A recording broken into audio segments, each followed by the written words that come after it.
ចាក់ចេញដាច់ចិត្តមើលជីវ៉ាអូននៅតែមិនយល់ឬបងមានអ្នកណា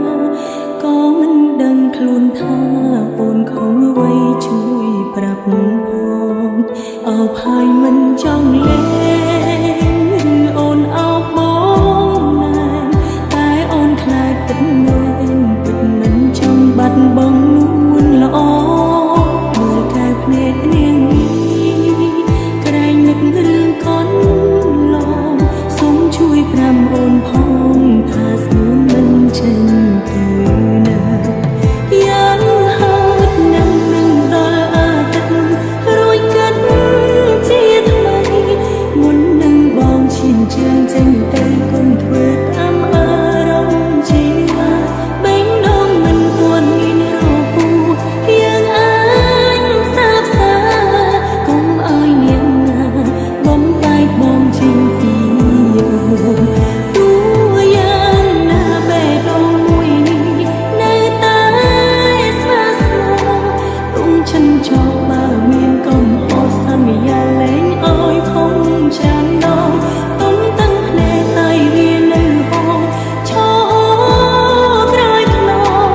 វិលវិញនួនអងជូនតឹងភ្នែកស្រីម្នាក់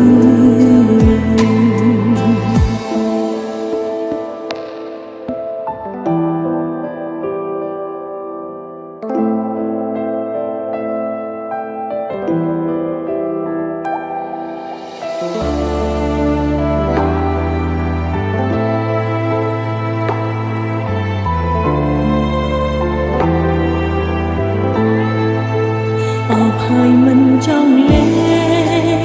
ឬអូនអោបបងណែតែអូនខ្លាចទឹកមែនទឹកមិនចង់បាត់បង់នួនល្អមើលតែភ្នែកនាងនេះក្រែងនឹករឿងកូនឡងសូមជួយប្រាប់អូនផងថាស្នួនមិនចេញទៅណាយ៉ាងហឺតនឹងដល់អាទិត្យរួយកាត់ជាថ្មី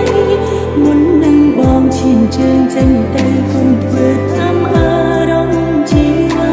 បេងដូងមិនទាន់មានរពូយ៉ាងអាចសាបសា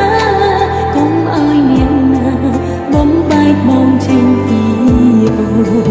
ទោះយ៉ាងណាបេះដូងមួយនេះនៅតែស្វាស្មោទុំឈិនចោលបើមានកំហុសសន្យាលែងឲ្យខំចាំដងទុំតឹងភ្នែកតែវានៅហោឈរក្រោយខ្នងវិលវិញនួនអងជូនតឹងភ្នែកស្រីម្នាក់យ៉ាងហឺតនឹងដល់អាទិត្យរួយកាត់ជាថ្មីមុននឹងបងចេញទៅកុំធ្វើតាមអារម្មណ៍ជីវ៉ាបេងដូងមិនទាន់មានរពូយ៉ាងអាចសាបសាកុំឲ្យនាងណាបំបែកបងចេញពីអូនទោះយ៉ាងណាបេះដូងមួយនេះនៅតែស្វាស្មោទុំឈិនចោលបើមានកំហុសលែងឲ្យខំច្រើនដងទុំតឹងភ្នែកតែវានៅហោឈរក្រោយខ្នងវិលវិញនួនអងជូនតឹងភ្នែកស្រីម្នាក់វិលវិញនួនអងជូនតឹងភ្នែកស្រីម្នាក់